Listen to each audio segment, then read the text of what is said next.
When I was practicing, finding a detail meant digging through old models. That's why I'm glad to have Pyros sponsoring this episode. They make every detail, family, and standard searchable across your firm and ensure that nothing gets used blindly. See it at Pyros.com. That's PIRROS.com.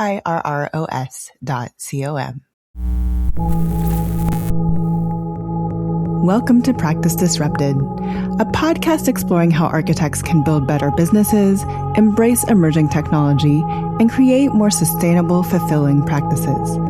I'm your host, Evelyn Lee, architect, angel investor, and founder of Practice of Architecture.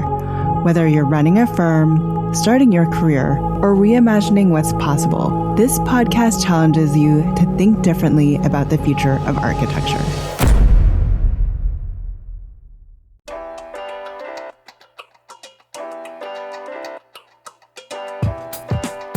Hello, Disruptors. Welcome back to Practice Disrupted.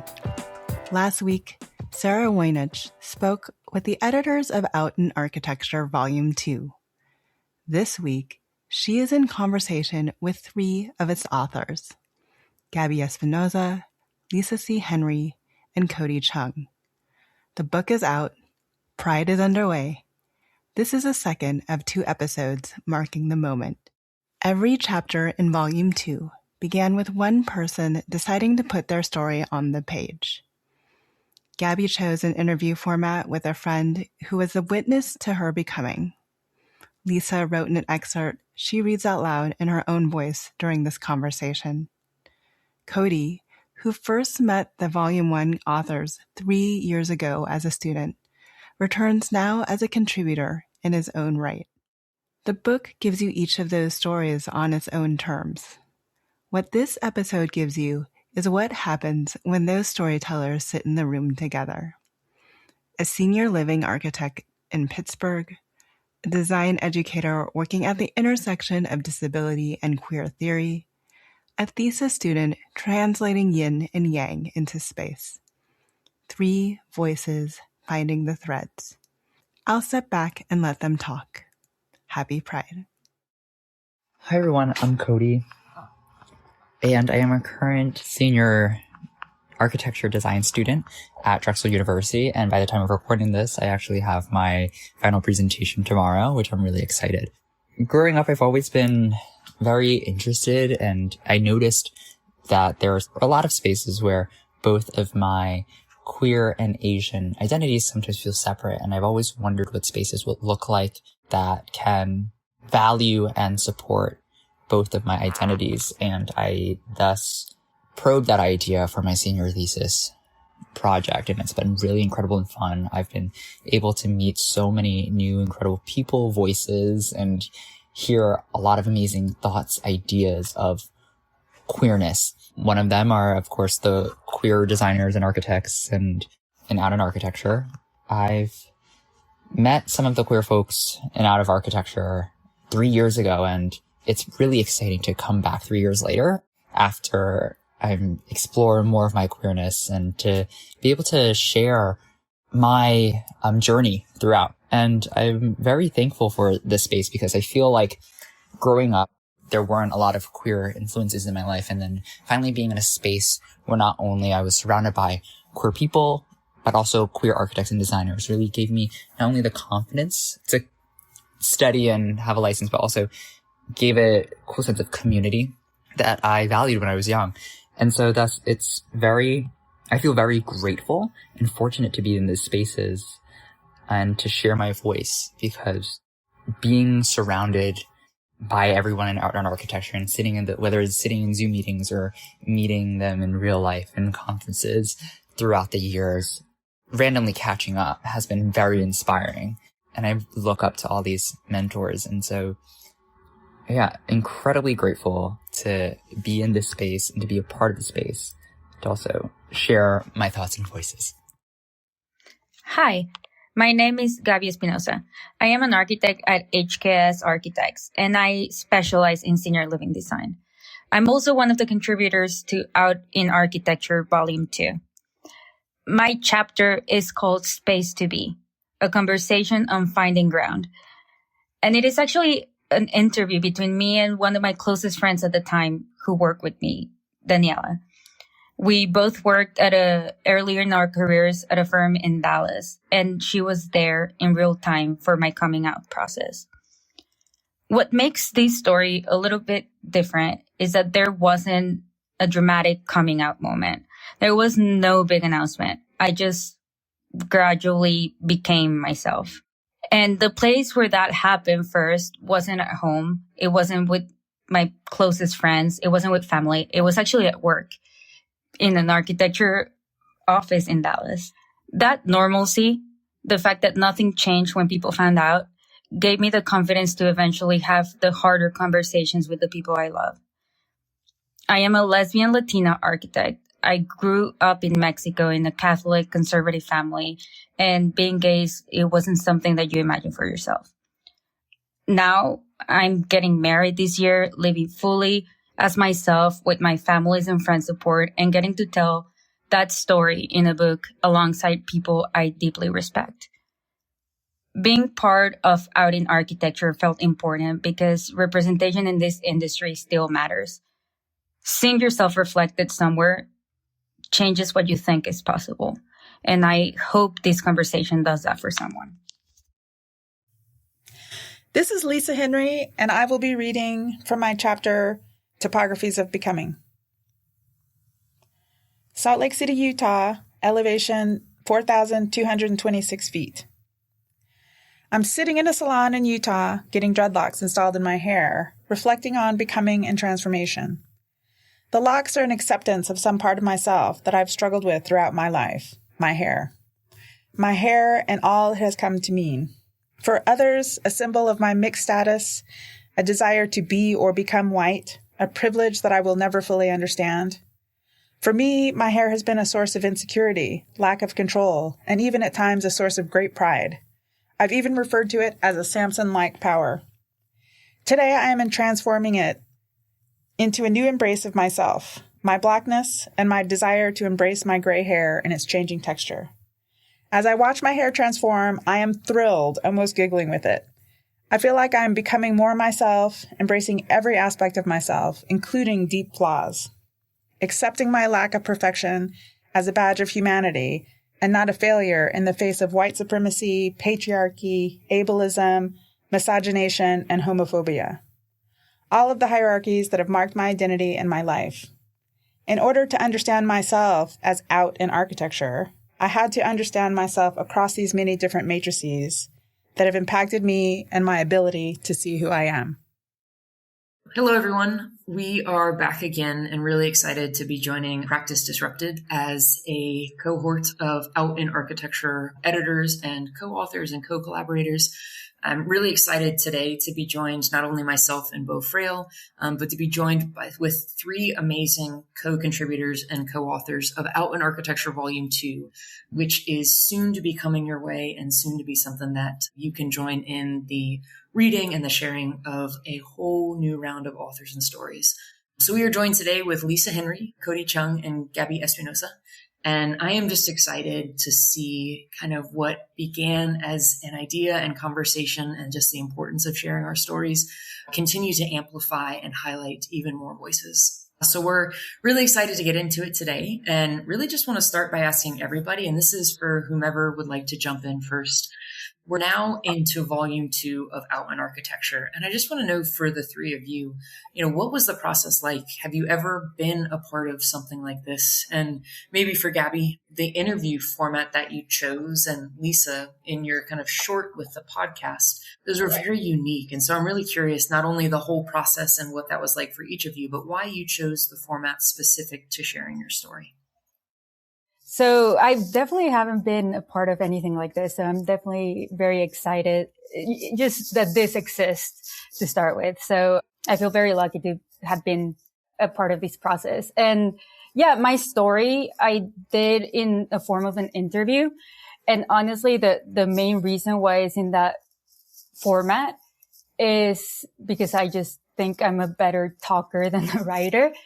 And I think I'm able to express myself a little bit more as I'm talking. So when I thought about what the best way to share my story, I just figured I could have like a conversation with, at first I thought of my fiance just because she's the person I'm the most comfortable with. But then after talking to my editor, Julia, we realized that maybe someone that went through the process of coming out with me and work with me at the time would be the most impactful way to communicate the message. I love that. That's amazing. And I also love, Julia was on and a part of our first episode of Out in Architecture 1 that we recorded. So I really love just to see the continuity in the thread and to know both the support, but also that it was so authentic and just both meaningful, but also genuine to you. That's amazing. Yeah, it was a fun process. Yeah. What about you, Lisa or Kody? Yeah, I did actually decide in my brief introduction to read from the text. The text for me represents the way that I practice architecture, which is an academic practice for sure. But the idea is that I'm always addressing embedded experience and situated experience. And so when I was asked to give a brief introduction of my experience with this project, I actually kind of enjoyed reading that first paragraph of my piece because it was about the experience as not only a reflection of my practice, but also just a joyful experience of discovering my voice through this process, working with people who had already gone through the process.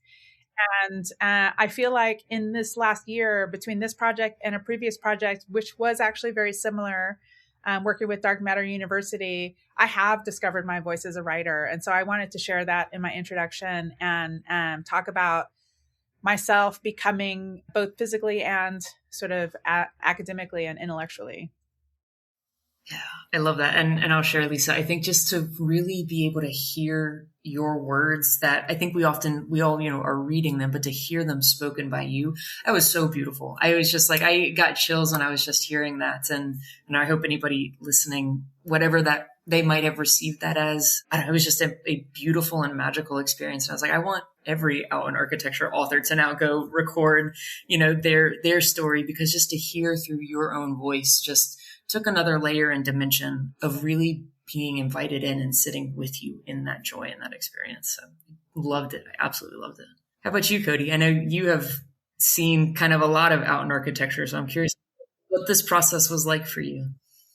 I would say it's surreal after meeting y'all in Out in Architecture, like 3 years ago. I think it was the first time that I saw and I've met gay designers and architects. So that was kind of really cool, I would say, because it cemented for me that like, oh, there's people out there that are practicing and our architects and our academics and our designers who are also out. And I would say my third year when I met y'all at that time, that was when I actually fully explored my queerness. And I haven't seen a lot of queer people in this field. And I think after that AIAS event, it was pretty incredible.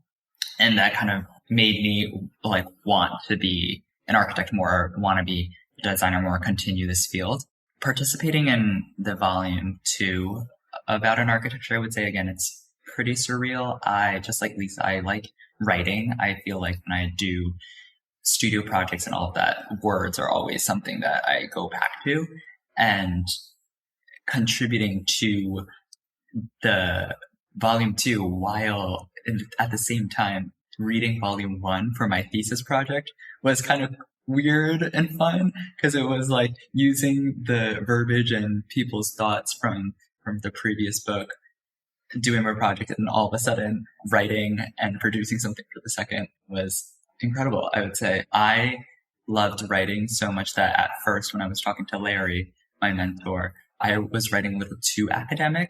And so it was fun exercise to, write something first and then take a step back and then add more of like the informality or the storytelling in it.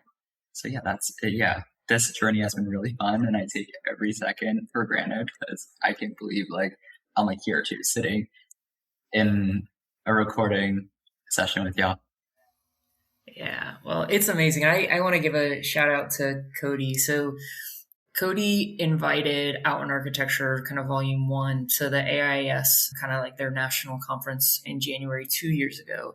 And myself and Larry Pascal headed there, and we joined Chris Damrick because it was in New Orleans. and Chris is, from the New Orleans area.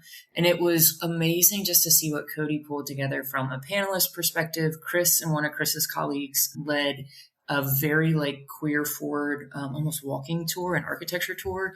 And it was just one of those wonderful, amazing experiences just to have the opportunity to meet Kody as an AIS leader and to meet a bunch of students that were just we just want to ask questions and have this conversation. And the three of us were we don't know that we have the answers, but you are the futures and you give us all hope. So let's figure out the answers together. And I think really, after that, Kody has reached out, through your thesis and through really just having questions about being connected further. And I think that's been an amazingly beautiful part of this. Is it started as 24 stories, but it became a whole community, and now it's 23 stories, and it is continuing to become this whole community. And I think, Kody, just to have known you over the last 3 years and see that really actually weave together, I don't know, it's just been so amazing just to see your experience and just to know that you have been willing to share your story as a part of this. Thank you. And thank you for giving me the space to also share my story. It's so good to be here. Yeah. We have, oh gosh, it's space is infinite, and it's how much time do we have to be able to share stories? And there are enough people that are interested in a volume 3 that I have heard. So I think just to know that the space is there, and let's just keep filling and pushing the edges. I'm excited for it. Since you mentioned future volumes, we did ask Giselle to write a foreword for the book, which I was super excited about. Giselle Santos Rivera, who kind of sparked the whole idea for Out in Architecture to begin with. But in her foreword, she mentions that originally she said she wants 40 volumes of this, and she's not kidding. So no, she's not kidding. Yeah. If anyone knows Giselle, she is certainly not kidding, and we love it. But I think, we're here for it, and I think there's never enough space for our stories to be shared. Moving on to kind of next question and curiosity. So all of your Out in Architecture stories really touch on the role of places, whether that's as hindrances or encouragement, or maybe a mixture of both, but places in your becoming. Can you share how any of those places have had an impact for you on exploring and embracing your identities? Yeah, I would be happy to start this conversation. My piece is called Topographies of Becoming because I actually sort of conceived of how to think about myself as art and architecture through my spatial experiences. So I grew up in New Orleans and went to school in the Big Red building in the middle of the French Quarter. And that landscape really had such a dramatic impact on my experience as a light-skinned Black woman, as a queer woman, as a dyslexic woman, because of the complexity of the cultural history there, right? There's a very clear sort of French area of the city and a very clear sort of American area of the city. And so you get these cultural clashes across race and gender and sexuality in that space. And they're really dramatically mapped in that city. And so even to the point where walking in the city, I walk differently depending on where I am, because there's different levels of embrace and different levels of danger or precarity in the different spaces. And I think it was actually the study of architecture and the practice of architecture that allowed me to start understanding that, and in some way allowed me to start understanding how that impacted how I became who I am, to start to play in that space and discover who I want to be and how I am becoming was really extraordinary. So for me, my identity has always been tied to that place. That's like the home of my soul. And probably never want to live there again because it was really rough, but it's always a place that I go back to as I think about these things. I love that. Yeah, I think it's both the knowing, but also the continued becoming. Gosh, we can't really ever separate those.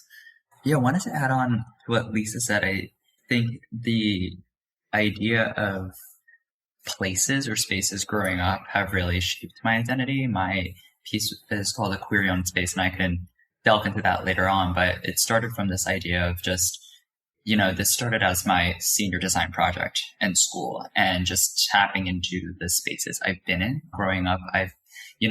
My Asian identity, my parents always brought me to Chinatowns, and they made sure that I was growing up in a Chinese setting and not becoming too, I would say, whitewashed in the American landscape. And so they made it a fact to make myself know what my culture is and how to speak my culture.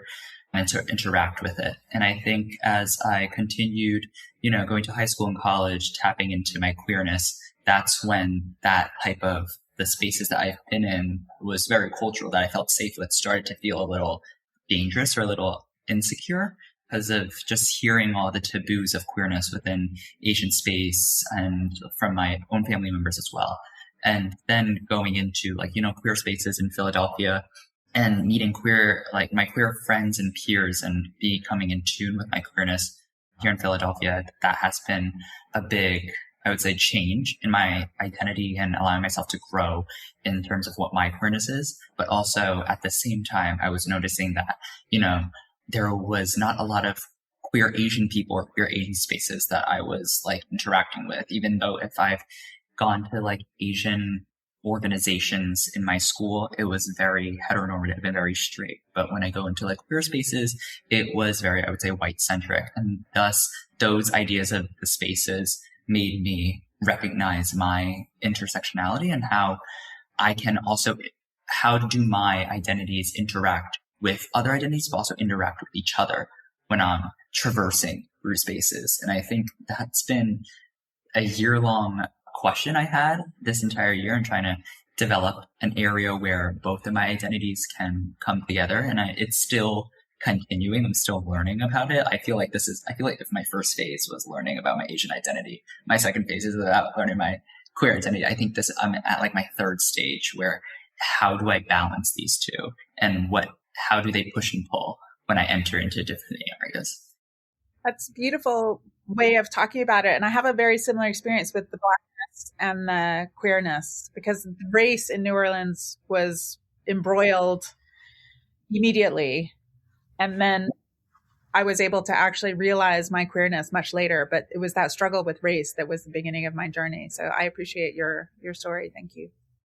It's beautiful to hear, honestly, because I feel like at the end of the day, that's what we are, just a tapestry of different kind of things that form us to where we are. It's just very cool to hear your stories. But I'll answer the question, I guess, with a little bit of a different approach. So the title of my story is Space to Be. So I moved to Dallas at 23 for my first full-time job, essentially right out of school. And I didn't really have a community or anything when I moved there. But I got really lucky because the office that I joined, became a really important part of my community. I mean, which kind of makes sense because that's where we spend a lot of our time of the day, right, at work.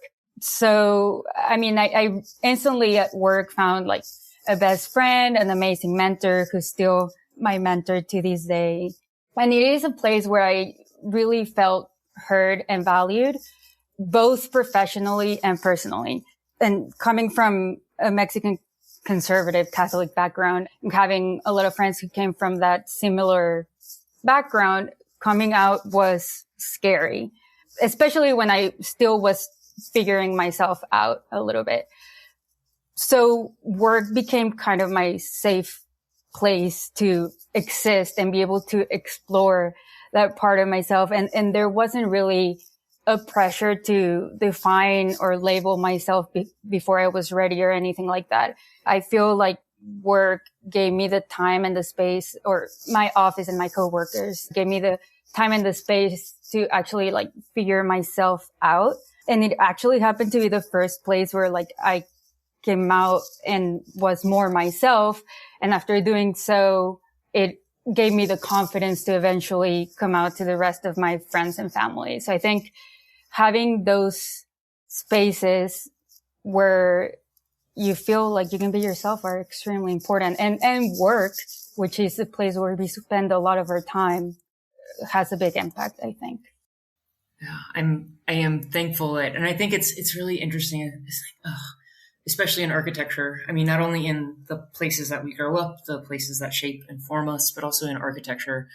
I don't know. I know for me, there were so many moments where I kind of just held my breath, and it was the question of, can I be myself or not? Do you have that space to be? And I think just to know, Gaby, that was so formative and transformative in your experience. I think sometimes that's not often the experience or even the perception. An example, I have tattoos on my, arm, almost like a full sleeve. And I think just even that of like question of, can I wear a sleeveless shirt or a short sleeve shirt in a meeting? And just everything from physical perception all the way to how do you talk about yourself and your life outside of the walls of the office. And just to know that that was actually a space that was nurturing and formative in a positive way. I think so impactful and important when sometimes people ask the question of, well, why is it important to talk about our identities in the workplace? It doesn't have anything to do with buildings. No, it has everything to do with the people that are shaping and transforming those spaces. Yeah, I mean, I definitely I feel like I got lucky because I know that that's not necessarily everyone's experience. I was very lucky to be able to have that experience. Yes, and I'm continuing to shape that for everybody else who will continue to have the experience. Yeah, so I want to jump back, kind of Lisa, this one's specifically for you.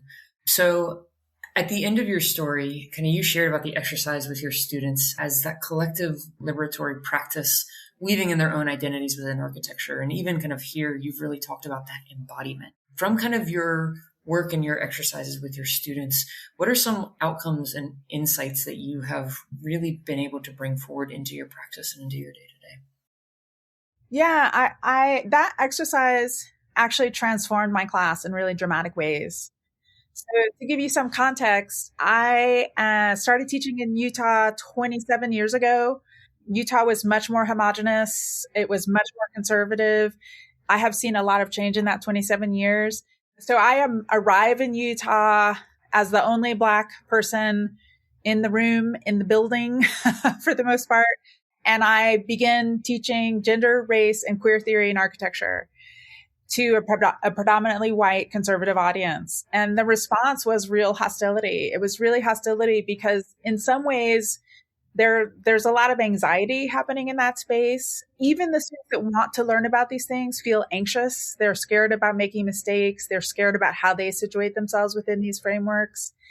And then the other thing that happens is that there's a sense that to talk about privilege along the lines of gender, race, and queerness to a predominantly white, male, heterosexual audience feels a little bit like an accusation, right? Like I'm accusing them before I know anything about them, I'm accusing them of being privileged. And it feels sort of disrespectful to their own journeys. And so that project, over the course of the 27 years as I've transformed this class, I've never taught it exactly the same way twice. I have moved to foreground student voices more and more and more and more. The more the students are talking and the less I'm talking, the more we're all actually learning together better. And that particular exercise was dramatically transformative because it allowed everyone to give voice to how they situate themselves in the class. And so you didn't start with this sort of sense of, oh my God, she's talking about privilege. She's talking about me. Why is she talking about me? But you start with a reflection, right? You start with, let's look at the insanity of imagining that we can understand people based on like 2 or 3 or 4 really broad axes, gender, race, sexuality, nationality, right? Whatever the 4 are. We imagine that we can understand people based on just those categories. Here's the thing. You can have 2 people that match exactly in all of those categories, and they could still be they're totally different people. They're just different people. Right? So allowing the students to engage with those categories, to say, these are the conversations we're going to have this year. And I want you to understand yourself on this as a spectrum, not as a binary, but as a spectrum. So we can talk about class, for example, and we can talk about relative levels of privilege across that. And so maybe you do have these sort of markers of white male privilege, but maybe you grew up in poverty. So it allows people to express how they're situated in relationship to identity and in relationship to privilege in such a way that it doesn't start with an assumption about who anyone in that classroom is. And we are all discovering ourselves and what interests us through this process. And so I introduced myself with what I call the positionality introduction at the beginning of the first day of class. And then we do this reflective exercise. And then over the course of the semester, each student introduces themselves in a positionality framework. And they talk about how they're situated on the axes, how they have experienced privilege, and how they have experienced oppression. And understanding it as a spectrum rather than a binary means you get rid of yes and no. You get rid of black and white. You get rid of this notion that if you can see my race, you know something about me. And we start to explore, what is the matrix? What is the system of categorization doing to us, to separate us, and to confine parts of ourselves to private space or outside of the workspace? So this whole exercise is about inviting the students to bring everything they are to the table, to bring their situations, their knowledges, their experiences, and to all learn from each other, rather than having a scenario where I have 60 students and they're all learning from me, right? They are learning from me, but they are primarily learning by engaging with each other and understanding that those categories are not as meaningful as we think they are, and that people are very different within those categories. And that is so critical to any kind of liberatory praxis, to understand that we don't have to be afraid of this category, that we can meet people in this category, we can talk in respectful ways across categories, and we don't have to make assumptions about relative levels of privilege or oppression or relative levels of effort or work, right? It's not accusatory. It's everybody's invited. Everybody is invited to introduce themselves in a way that's most meaningful to them, not in a way that's meaningful to me, but in a way that's most meaningful to them. And then we can all start talking about these things because we're not so terrified of making mistakes, or we're not so terrified of being accused of being privileged, or having the incredible work of moving from, for example, an underprivileged, impoverished situation to a college situation that's going to give you mobility in terms of class, mobility in terms of how you can impact the world and those kinds of things. And we're all taking that journey together, rather than people sort of separating themselves into these categories. So the idea is to break the categories down and to invite the students to bring all of their embodied knowledge into the classroom so that we're all learning from each other. And it's been such a pleasure. I mean, I have learned so much in that classroom, right? I have learned where I am so privileged, I didn't even realize I was privileged, despite the fact that I'm a Black, queer, female, you know what I'm saying? So those things are important, and it's important for me to show my learning as an example in the same way that they are learning from each other and I'm learning from them. It creates a different space, and it's been extraordinary. That one exercise changed the tenor of the classroom dramatically. I really wish I could have taken your class when I was back in school. Like, can I go back? Sounds so interesting. Well, that's a really good way to pitch the not that I want to pitch my book, but that's a really good way to talk about the book, Challenging Patterns of Supremacy, this was the previous experience that was kind of similar to this one. Mm-hmm. And what that book is designed to do is it's designed to give students access to the curriculums that we've developed, to these liberatory curriculums. So, for example, that positionality exercise is in the book. And it invites students to write their stories into that book and weave their voices into all of the woven voices of that book. And so there's 5 exercises in that book that I use in my class, and they have all been incredibly rich and liberatory exercises for everybody involved. Big thanks to Pyros for sponsoring this episode. Every firm has that one person who remembers where every detail lives, which family is the right one, and what the office considers standard. But there's only one of them, and they've got their own projects to run. Pyros does that job across every project, office, and team. See how it works at pyros.com. That's PIRROS.com. And has this exercise, I know you mentioned the hostility during the beginnings. Has that eased as you continue teaching this course? And what was the most significant change, I would say? I would ask. Yeah, I will say the first year that I did this exercise, I become anxious at the beginning of every semester. I start the first class, I'm terrified. And probably the students are terrified too. So we're all together. That's important. But the first year that I ran this exercise, I ran it on the first day of class. And I had this group of students after the class. I was walking back to my office and I had this group of like 7 students run like energetically up to me. And I was like, oh my God, what's going to happen? And they were so enthusiastic and they were so grateful. They were like, this has already been amazing. Like, this is not I have never had an educational experience like this.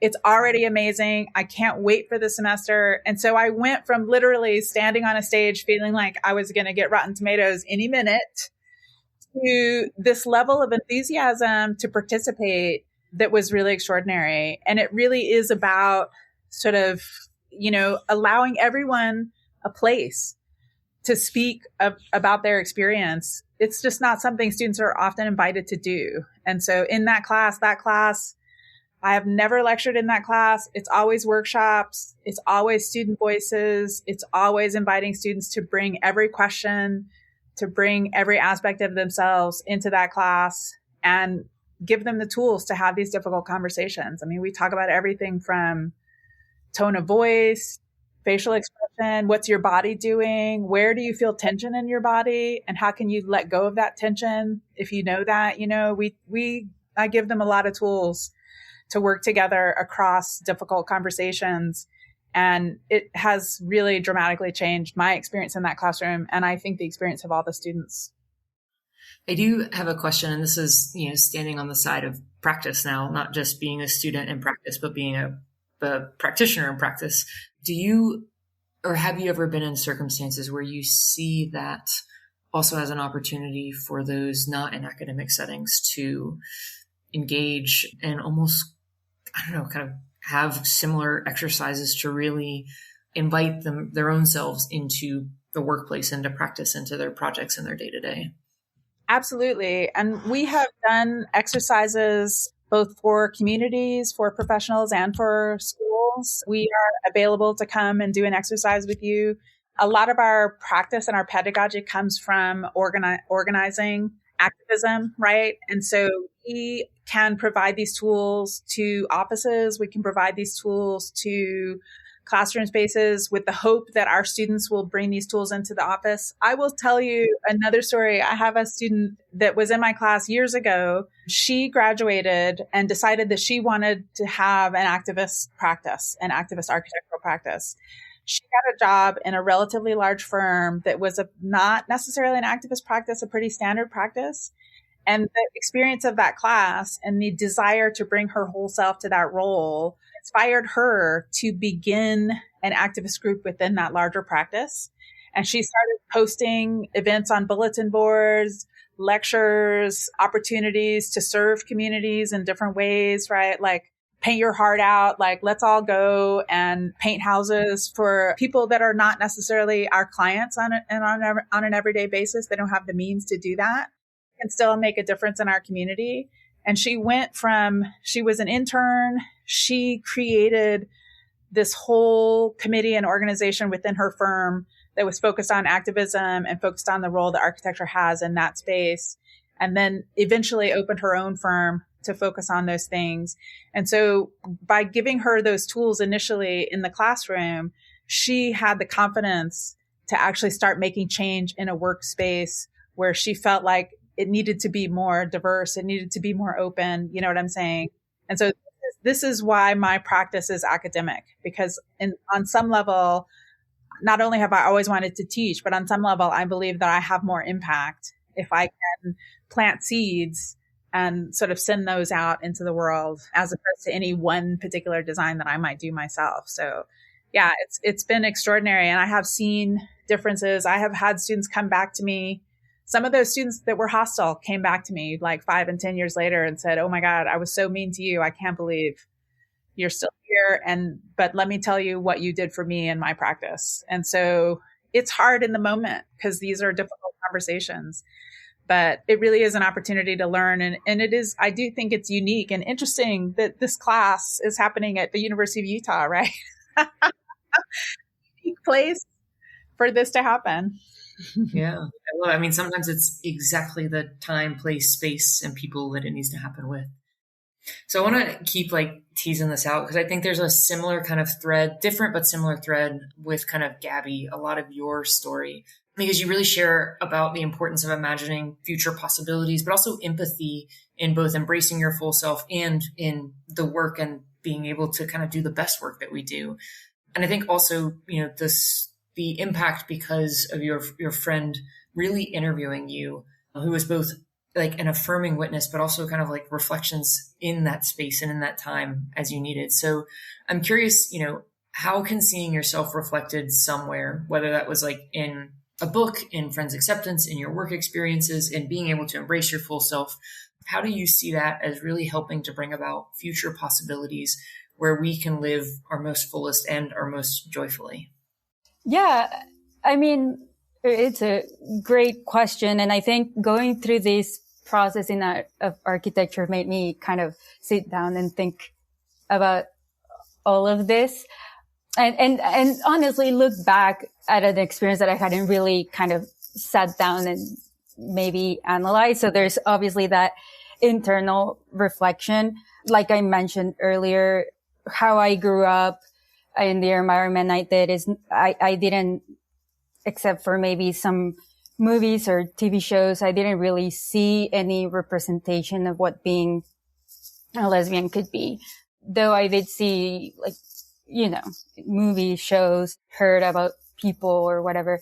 It's not even something that I could even consider for myself. So I didn't even give myself the space to go down that road per se. So I think stories and a collection like the Out in Architecture collection of stories is so important just because we kind of always have expectations of how life is supposed to go. And we don't really get to dive too deep into other people's experiences. Again, besides the pop culture and popular stories. But I think once you scratch that surface and you realize that not two experiences are the same, I think it opens your eyes to possibilities and what your future could be. And I mean, even in the book, right? Some stories are hopeful. Some show resilience. Some show real adversity. There's all sorts of stories and all sorts of experiences that people go through. And I think that range just really matters because if someone picks up the book and sees that there's maybe not one way to come out or one way to, live your life or whatever it might be, I don't know. I think it opens kind of a world of possibilities. And I think that's what empathy for me is all about. I think realizing that we are all different. Even if we have similar experiences, just like you said, Lisa, every person is its own world, right? So how do we create spaces where all these different worlds can come together in peace or harmony? And that's how I think about design, thinking about just creating these spaces where people from different backgrounds and stories and experiences can kind of just walk in and be free to be themselves. And I think as I look back into this process too, and having that conversation with Daniela, if I released the audio of that interview, it was 3 hours long. We talked so much. It was very interesting seeing my experience through her perspective. We had never sat down and talked about it. We kind of just lived through it and, life goes on and you move on. But seeing her empathy and how I get chills just thinking about it. Sitting down with her and hearing her perspective of that time was truly special. I honestly could not be more thankful that I had her by my side through all of it. And there was a part of the interview that I think was very impactful to me. She, at some point, described the moment where I came out to her, and I finally said, I'm gay. Even though I had been slowly going through that process, and I think she knew. I completely forgot about that moment. when she mentioned it, when we were talking about it, she was like, wait, you don't remember? We were sitting at the bar. I had like a rosé in my hand, and then we were at this patio drinking, and then you said it, and I just put my drink down and just wanted to listen to you and what you had to say. That was just so special. And I think the reason why I didn't remember this moment is because I think that's how she made me feel through the whole process. It didn't feel like it was this one particular moment. So to the reflection, it just, I don't know, it's been very nice to see. It's almost like looking into the future and what people can be, but also like kind of looking into the past and reflecting a bit of what that experience was like. And honestly, reminding me how, again, lucky and grateful I am to have a good community around me that has supported me and walked alongside me through this process. Yeah, gosh, I also got chills. And I think, I even almost was carried back to just like what started all of our conversations, which is really just about that space that you could just keep filling up. Like there was no edge to it. And into her, throughout this process, through your 3-hour interview with her, all the way back to the first moment when you were sitting across from one another. And it was like just the world stopped. And the only thing that was important was however much space you needed to take up in that time. And I just like, I just like want to hug your friend too and say like, I don't know, people don't realize when like they invite you into you actually inviting your own self in, just the magnitude of that. And Jadi Amazi, who we also interviewed on the first Out in Architecture podcast, and who I know was really integral throughout this process, just talks about that. And I remember just like that total brain shift for me. And I think that's a thread through a lot of y'all's stories and experiences is just this fullness of space that you can take up, whether you're inviting your own self in, others in, creating the space for, or like creating the space for, or having others create that space for even more people to keep inviting themselves in. And there's just something that becomes kind of like liberatory, beautiful, impactful, formative about it that I think transforms not only our individual lives, but also our relationships and the whole space around us. Definitely. And that moment was so special that I honestly think not everything's that nice, right? Just being realistic, not everyone's reaction was that, but that's the one that I remember though. And that's the one that I look back and I remember thinking everything was going to be okay at that point.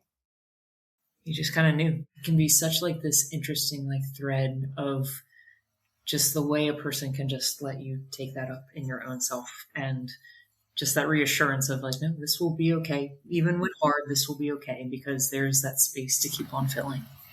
Yeah. So I want to kind of keep chasing this down and talking through this, because Kody, your story and also your thesis like really unfolds this in both similar but also unique ways. And I think especially knowing kind of, and having seen some of your thesis unfold from the very beginning, you talk about Chinese philosophy on yin and yang and harmony over competition of kind of any contrasting traits. And I think what's interesting is that honoring of the past while revering community, while hoping for more equitable futures. And so yours is not just kind of stitching in a lot of what I've seen with you is not just stitching this moment in time or in your own lived experience, but the collective kind of experience, past, community, as well as present and future.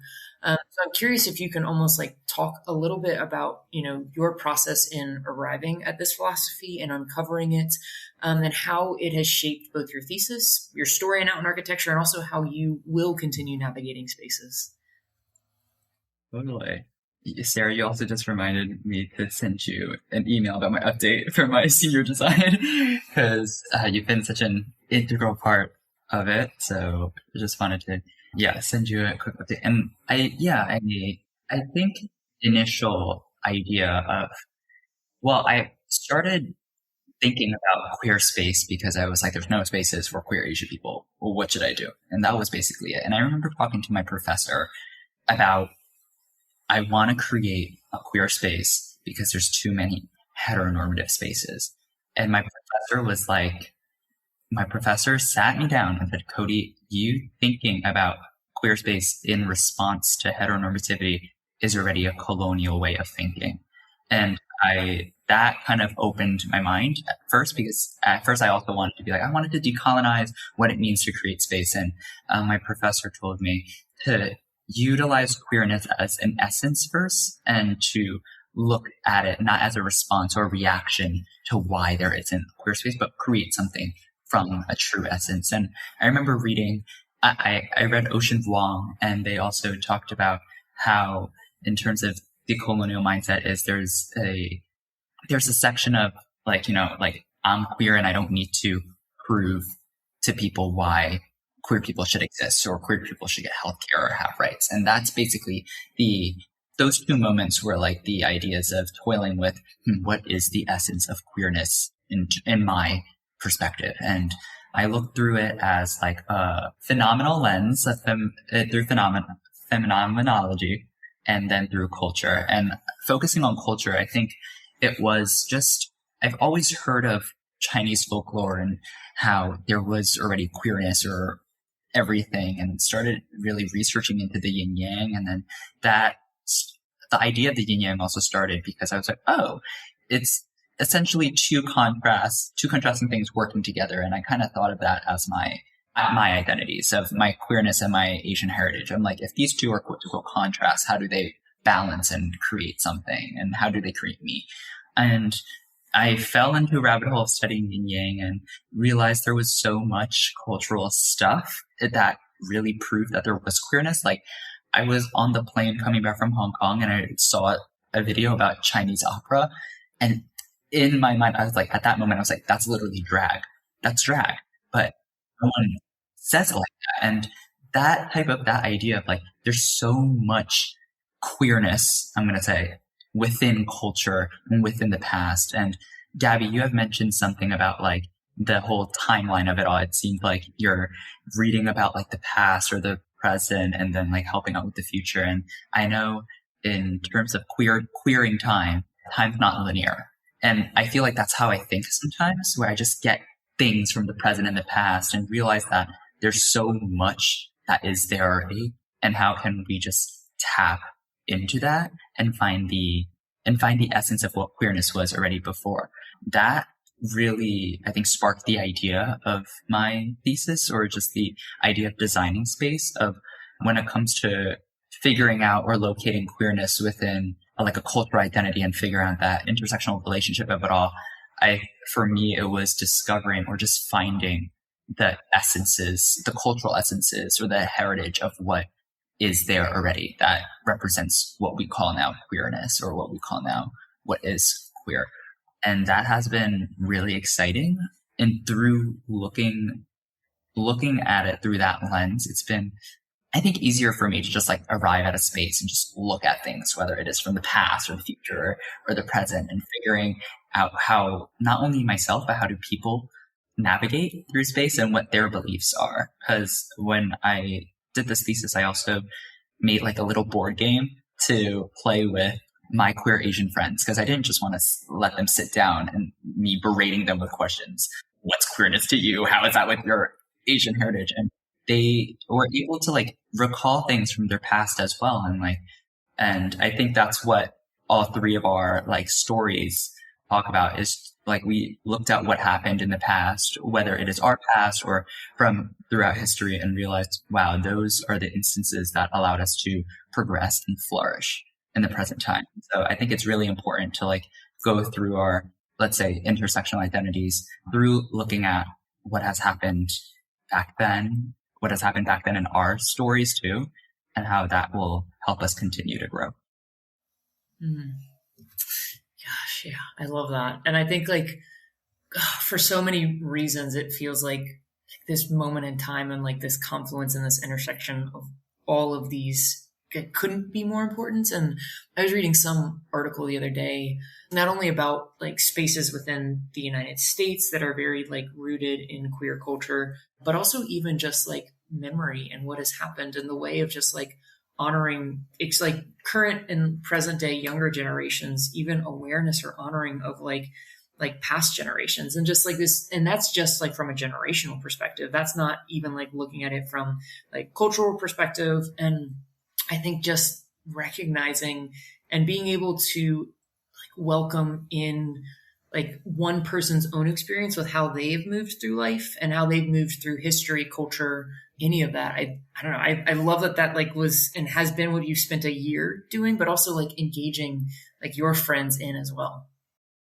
One more thing is that, yeah, what you just said, Sarah, about the generational stuff. I think I thought about it in my own family lineage too. I didn't know that many queer people, and there may be a possibility there were queer people within my family line who weren't out. And I kind of also used this way of thinking, or just my project, as a way to also honor those before me who were out, or honor those before me who didn't have a chance or the opportunity to be out. And I think that was a nice way of talking and contemplating about what my relationship of queerness is to like my generation or the past histories of my culture. Yeah, totally. I know that was something Giselle and I actually talked about when Out in Architecture was just an idea in San Jose, California, but talking about it as a way of really also honoring our queer elders and where any of us have come from, in addition to where we will all continue to be shaping and influencing where we're going. So that's been a thread and a genesis that has been impactful and been important kind of from the beginning, and how our stories not only invite in, but also like share that space. And I maybe cautious, I'm not even cautious to say this, like books can be destroyed, and maybe in essence, some books are really being restricted and limited, but also there's this preservation and this memorializing that comes through what do we intentionally claim through our voice, and what do we intentionally write down, and how does that recognize and continue to weave the history and the tapestry of where we are in this moment and where we will be in 100 years. I think what is really cool after all of us talking right now is seeing the similarities, or even the importance of sometimes, we just are living life and walking through it and experiencing it. But at least for me, like just sitting down and having a conversation of that time, Lisa, you with your class, and exploring that, and Kody through your thesis, and sitting that with your friends, even in the board game, like it's just really kind of sitting down and talking about specifically this, not as a part of a conversation, but sitting down and talking about, queerness and what it is. Like, it's just so important. I don't know. I just kind of saw all the dots being connected as we were all talking just now. Yeah. And I think there's sometimes not intentionality given or made towards it and towards, having those conversations. So I think to do it, to not just weave it in, but to say, no, this is what we are going to claim and be and talk about and share, as much or as little as it might, make sense in that moment in time, but that this is what it is, and really living into and owning that. So we're coming right up on an hour. And I think really just as a closing question, because we know that Volume 3, there's likely Volume 3 coming at some point, and hopefully continuing to pass on that legacy and that sharing of, walking with the next round of authors. But I really want to ask you all, as authors and co-authors in Out in Architecture Volume 2, for those, whether they're listening or might be picking up Volume 2, what is one thing that you hope that they really come away from your story with? And while y'all are contemplating that, I just wanted to show you a sneak peek. I have one of the proofs, but here's the cover and all three of your stories. I've been taking notes on all your stories during the, I know the people on the podcast can't really see this, but I'm holding up the proof of the Volume 2, which will be released by the time this podcast comes out. I actually have a story. I recently gave a talk and had a student come up to me after the talk. He was sort of struggling with his own identity. And he said, I'm really curious how you address these moments of betrayal in your life, right? Like, I've got these friends that have been my friends for a long time, and I think that we're really close. And then they say something that makes it really clear that suddenly my queerness or my race or whatever it is on the table and has always been on the table. And it actually made me realize that one of the vignettes that I share in my story talks about that those moments of betrayal and the experience of that. And it just made me realize, that every person that picks up these stories, that reads these books can find aspects of themselves and their own experience in them, can find a sense of, I'm not the only one, I'm not isolated in this identity, can find a sense of community. For me, my writing has always been an attempt to weave together multiple forms of knowledge and to weave together multiple voices.